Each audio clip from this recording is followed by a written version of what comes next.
Lundi 8 mars de l'an 2021, bonne fête à toutes les femmes du monde entier. Bienvenue à cette nouvelle édition de l'information de la semaine sur EZE Télévision. Tout de suite, le sommaire. La présidente de la Haute Cour de justice, membre de la Cour constitutionnelle, Marie-Cécile Dedravo, épouse Zizi Dokwe, a fait un état des lieux de la célébration nationale de la femme à l'occasion de la Journée internationale de la femme. À suivre dans un instant. L'arrestation de Rekiat Madougou continue de susciter des réactions au sein de l'opinion publique nationale et internationale. À suivre dans cette édition, les impressions de l'ancien président de la Cour suprême du Bénin et ancien président de la Cour de justice de l'UEMOA, Maître Abraham Zizi Dokwe, à ce sujet. Le professeur David Kofi Aza, président national de la Confédération nationale des cultes endogènes du Bénin, lance un vibrant appel à l'endroit des autorités politico-administratives, notamment les députés, à voter une loi pour la légifération du culte endogène pour leur permettre d'assainir le milieu vaudou.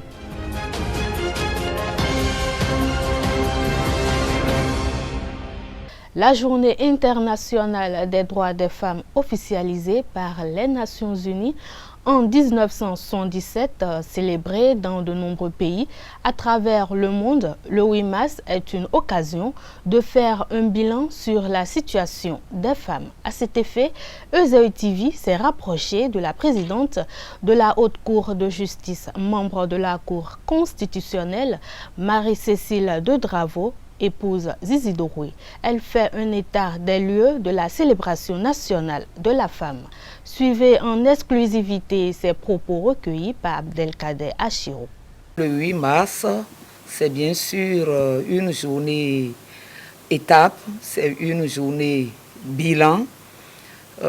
Pour moi, le 8 mars, non seulement pour la femme, mais pour toute la société, doit être un moment, une journée de réflexion sur ce qui a été fait, quels sont les droits acquis par les femmes au titre de l'année écoulée, afin de faire le bilan et pour savoir ce qui reste à faire.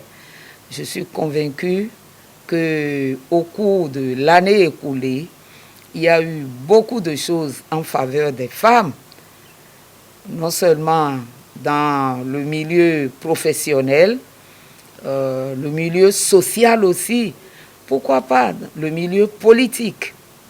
Le bilan que chaque femme doit faire, c'est de savoir, par rapport à sa position dans sa famille, dans la société, ce qu'elle a pu apporter, ce qu'elle a pu engranger comme bénéfice pour elle-même, pour sa famille, pour son environnement et pour la société tout entière. Oui, un texte de loi est toujours nécessaire. C'est un coup de pouce, parce que dans la société, rien n'est acquis sans combat. Il faut bouger, il faut faire bouger les choses, et il y a plusieurs manières de faire bouger les choses. À travers une loi, comme déjà au niveau de la Constitution, où certains quotas sont imposés pour certains types d'élections chez nous, c'est un coup de pouce, c'est un plus. Mais il ne faut pas chercher forcément à travers les lois uniquement les voies pour faire bouger les choses en faveur des femmes, à travers déjà la politique du gouvernement, plan d'action du gouvernement. Il y a forcément des chapitres, des secteurs qui sont consacrés spécialement à la femme. Ne nous leurrons pas, les droits des femmes ne sont pas détachables des droits humains en général, des droits de l'homme, grand âge en général. La Cour constitutionnelle est pionnière en ce sens qu'elle est là comme gardienne des droits, du respect des droits de l'homme, des droits fondamentaux. Et les droits des femmes sont bien inclus dans les droits fondamentaux. Donc, à ce niveau déjà, il y a un combat qui se fait sous l'œil vigilant de la Cour constitutionnelle. Au-delà de ces droits en général fondamentaux qui concernent tout être humain sur la terre, il y a la spécificité que constitue la femme. C'est heureux que de plus en plus elle soit reconnue et prise en compte. Et la prise en compte se fera, comme je l'ai dit, à travers les politiques de développement. L'éducation. On ne peut pas positionner une femme si elle n'a pas le minimum de bagage intellectuel. L'éducation, c'est déjà la base. L'éducation, enseignement, c'est-à-dire les acquis que les femmes peuvent engranger à travers le cursus scolaire universitaire, c'est important, c'est un complément aussi.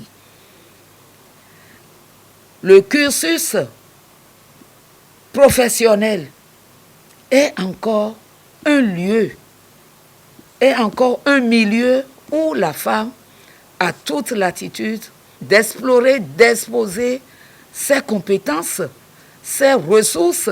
Donc la femme déjà, dans ce milieu, n'a pas besoin d'attendre une loi, un texte de loi, avant de s'imposer, de s'affirmer comme femme.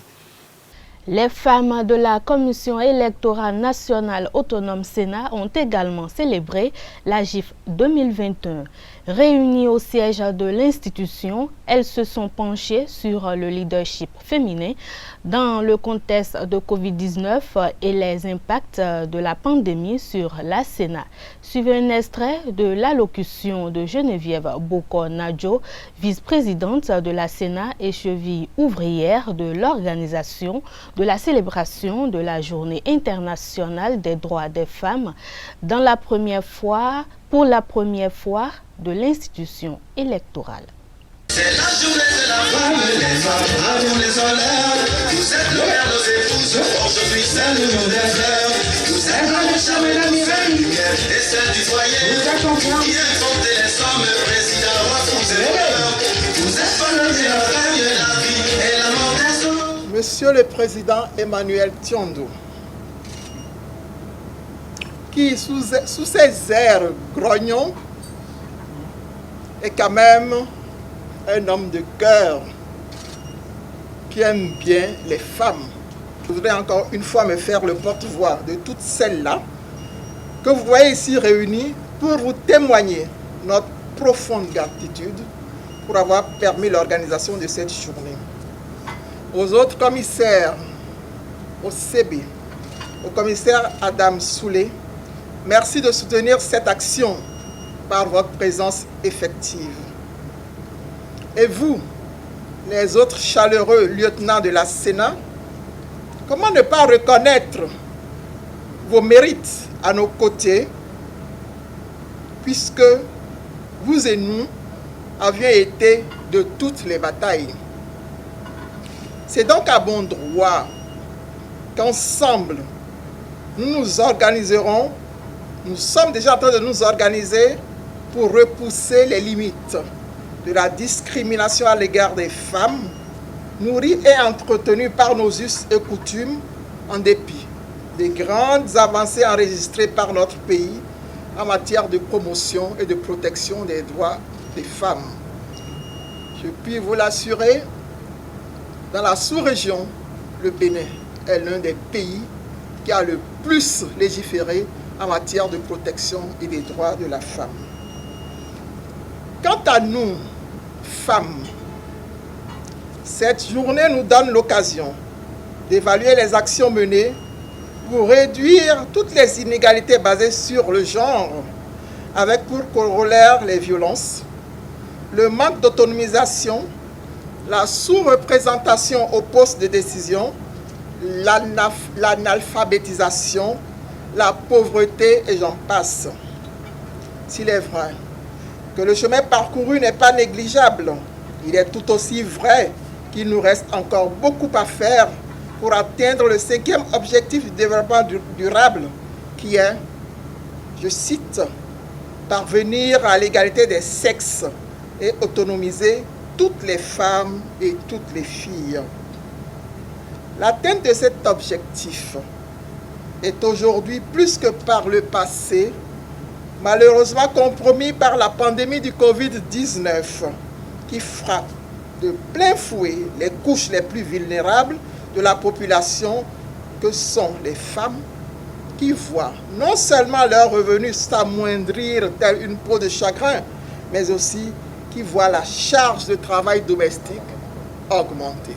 Femmes dans un contexte de Covid-19, quelles mesures prendre pour amoindrir les impacts de la maladie sur le vécu des femmes et subséquemment des enfants et bien entendu des hommes? Chers commissaires, cadres et personnels de la Sénat, tous ensemble confondus, nous devons contribuer à permettre d'apporter des réponses et des solutions adéquates à cette équation ci-dessus citée.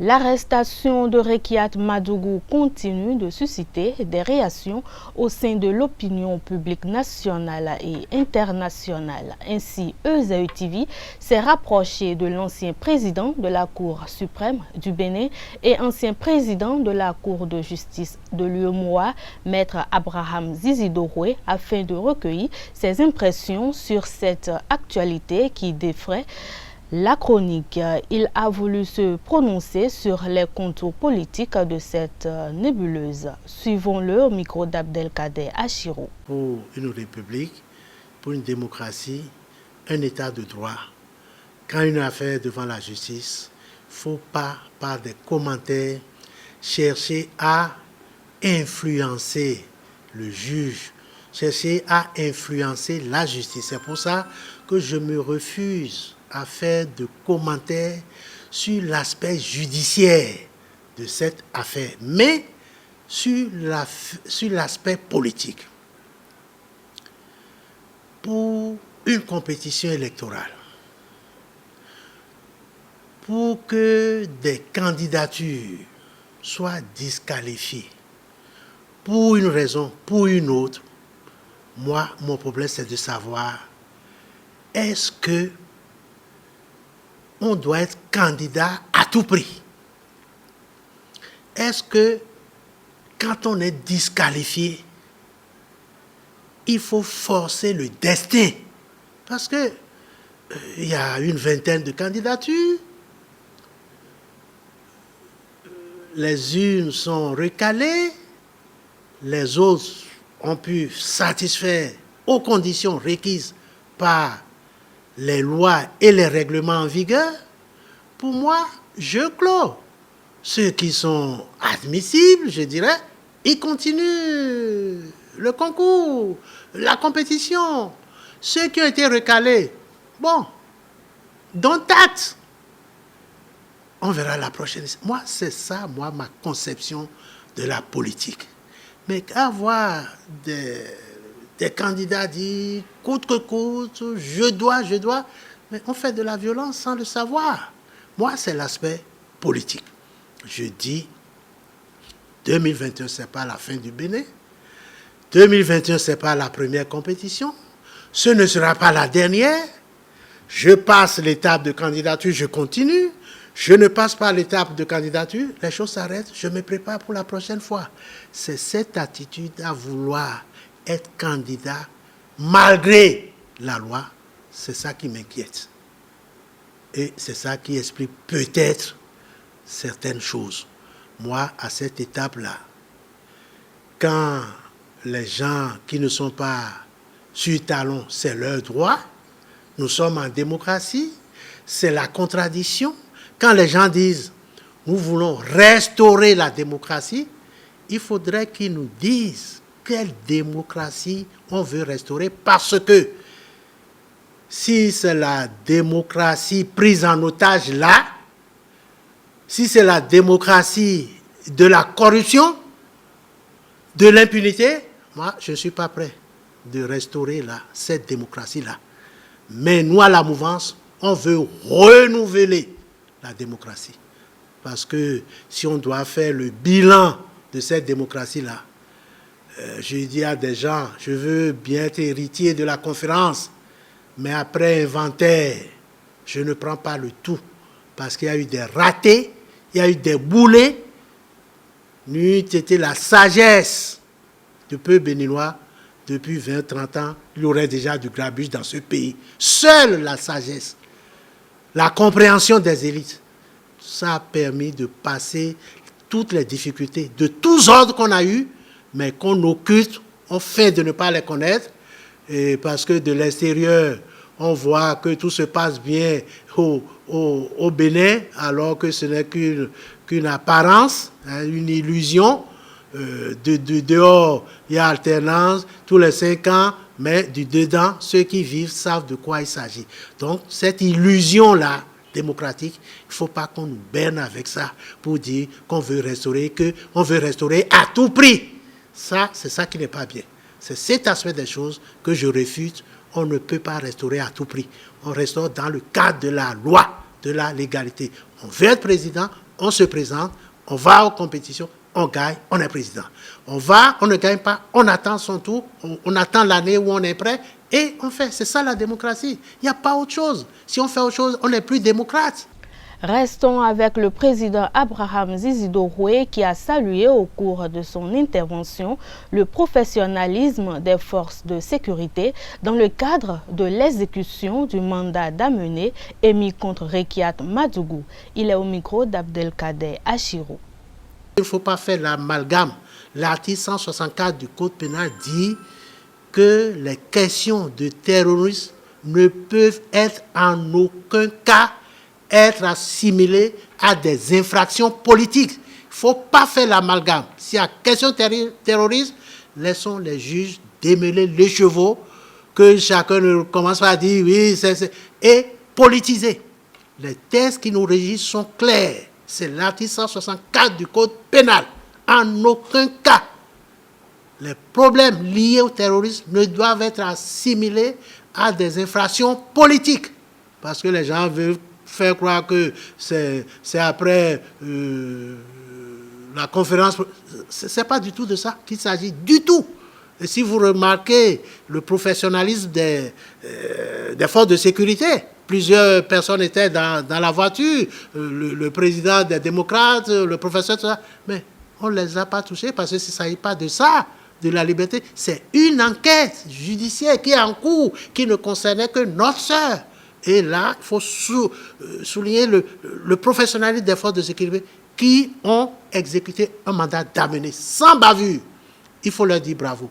Et bravo également au parquet spécial qui a situé les uns les autres sur les premiers faits qu'il a en sa possession pour que les gens n'aillent pas dans tous les sens, désinformés, intoxiqués. Et je crois que chacun a compris, c'est une affaire de ce genre, laissons la justice faire. Je crois qu'il faut laisser la justice faire son travail.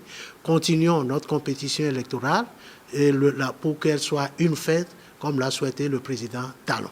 La présidente du parti UDBN, Claudine Prudencio, a célébré dimanche 7 mars 2021 la journée internationale de la femme pour permettre aux délégations désignées par ces nombreuses femmes d'y participer. À l'occasion, la parole a été donnée aux femmes.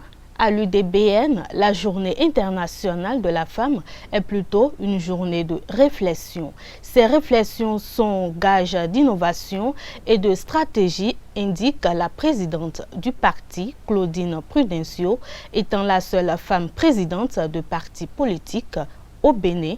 Selon elle, Un futur égalitaire au Bénin est celui dont rêve l'UDBN et ce futur passe inéluctablement par l'amélioration du niveau de leadership féminin.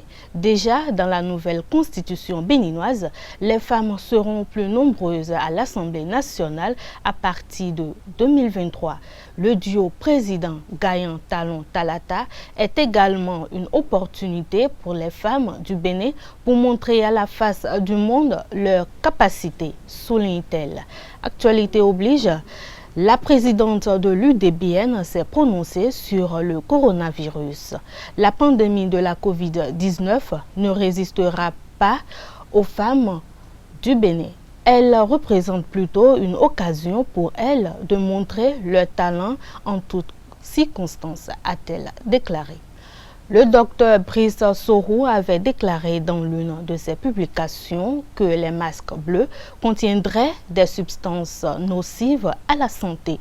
Il a également indiqué qu'il détiendrait un produit qui guérit de la Covid-19. Pour édifier sur la véracité de ces déclarations, l'intéressé a été interpellé par les éléments de la brigade criminelle le mercredi 3 mars 2021. Le lendemain, il a été présenté au procureur de la République près le tribunal de première instance de Cotonou et déféré par la suite à la prison civile de Cotonou. Selon les informations reçues, Brice Sorou n'a pas réussi à fournir les preuves de ces allégations. Il est poursuivi pour publicité mensongère dans le cadre du dossier relatif aux masques et exercice illégal en pharmacie. Son procès est prévu pour le 16 mars 2021. Spiritualité dans cette édition. Aucune nation ne peut se développer dans sa culture. Tels sont les propos tenus par le président de la Confédération nationale des cultes endogènes du littoral Rounogan Tchétoula à Dodo lors de la fête de Vaudon sur la plage de Fidjrosé à Cotonou. Suivons-le à ce propos. Il est au micro de Jacques Marion d'Almeida. Nul ne peut se développer en oubliant son histoire, ses racines et sa culture. Si nous prenons l'exemple de la Chine, c'est un État qui était au même niveau de développement dans les années 60 que l'Afrique. Mais aujourd'hui, il devient la deuxième puissance économique du monde. Pourquoi? La Chine n'a pas laissé sa culture. La Chine s'est basée sur ses réalités endogènes et est devenue aujourd'hui ce qu'elle est. Alors, nous, les dignitaires du culte vaudou du Bénin, c'est ce que nous croyons faire pour booster un tant soit peu la réalité de nos valeurs endogènes. Parce que nous croyons fermement qu'à partir des réalités du vaudou, le Bénin peut vraiment grandir et aller très loin. Alors je profite de cette occasion pour demander à tout un chacun ici présent d'essayer de ne pas oublier leur source, leur réalité, qui est notre identité, nous Béninois. Ce qu'a compris notre cher président Patrice Athanas Guillaume Talon.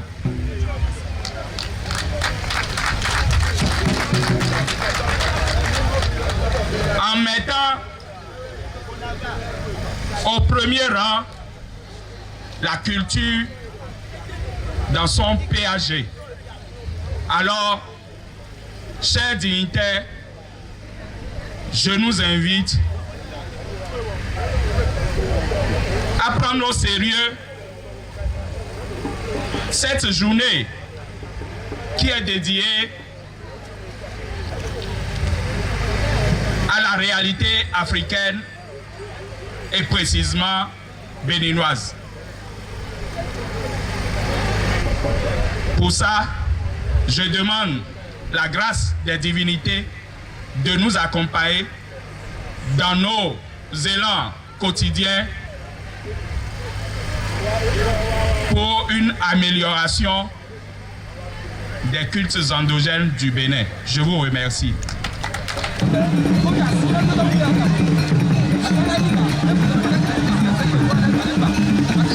Restons toujours avec les dignitaires du culte endogène pour écouter le professeur David Kofi Aza, le président national de la Confédération nationale des cultes endogènes du Bénin, qui lance un vibrant appel à l'endroit des autorités politico-administratives, notamment les députés, à voter une loi qu'ils ont eu à proposer pour la légifération du culte endogène pour leur permettre d'assainir le milieu vaudou.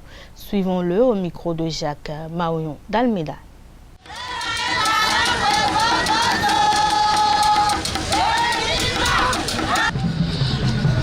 Mais il faut également souligner que nous avons des ambitions et c'est le lieu d'interpeller les honorables députés ici présents pour vous dire que dès son installation, le bureau exécutif du Conseil national des cultes endogènes du Bénin a doté le monde du vaudou d'une charte et d'un code de déontologie.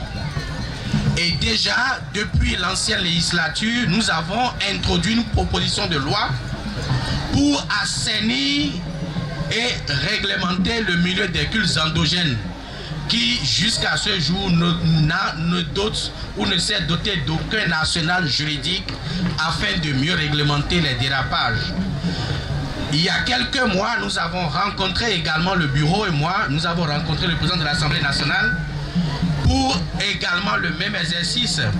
Et c'est le moment de vous rappeler et de vous demander, arrivé à l'Assemblée nationale, chercher à savoir où se trouve actuellement cette proposition de loi. Nous en avons besoin pour deux raisons. D'abord, à l'intérieur, assainir le milieu afin de dératiser ceux qui profitent de ce vide juridique pour escroquer non seulement nos populations, mais également les expatriés pour jeter des discrédits sur nos valeurs endogènes. Deuxièmement, cet arsenal juridique va donner plus de confiance à ceux qui sont à l'extérieur afin de mieux travailler, collaborer pour l'enracinement de nos valeurs endogènes. L'UNESCO a reconnu le FA comme patrimoine de l'humanité, mais nous n'en profitons pas parce que nous ne disposons d'aucun national juridique. Le Nigeria tout près en profite. Et également pour souligner que beaucoup de pays de la sous-région ont légiféré sur les cultes endogènes et se sont dotés d'autres de ministères, d'autres de secrétariats d'État aux affaires endogènes, mais ces pays n'ont pas autant de potentialité culturelle et culturelle que le Bénin. J'ai travaillé sur la proposition de loi sur ce point-là avec les Maliens. Aujourd'hui, le Mali s'est doté d'un ministère aux affaires endogènes. Nous en avons aussi besoin ici et je voudrais que les députés se penchent sur la question. Nous avons besoin d'ordonner le milieu, de quadriller tout le territoire afin d'assainir, pour accompagner l'œuvre de développement. Aujourd'hui, le tourisme le plus rentable au monde, c'est le tourisme religieux. Tout le monde le sait. Si vous prenez la Mecque qui regroupe 4 millions à 5 millions à chaque pèlerinage, c'est une manne financière. Si nous prenons le festival qui se déroule à Touba, qui réunit 7 millions de pèlerins au Sénégal, chaque année, c'est aussi un gisement de financement. Nous avons besoin que vous nous accompagniez sur le plan législatif pour que nous puissions réellement faire décoller notre développement à partir du tourisme religieux. C'est également le lieu de remercier le chef de l'État et également nos députés pour la constitutionnalisation des cultes endogènes. Nous vous remercions, c'est déjà un grand pas et c'est à l'actif de nos députés. Mais aussi, je voudrais profiter de cette tribune pour remercier le chef de l'État et son gouvernement pour les actions en faveur des cultes endogènes du Bénin et lui réitérer ou leur réitérer notre ferme engagement à les accompagner dans ce sens pour que les cultes endogènes retrouvent leur leitmotiv, en quelque sorte retrouvent leur lettre de noblesse pour que véritablement ne soyons plus la risée de nos frères d'en face.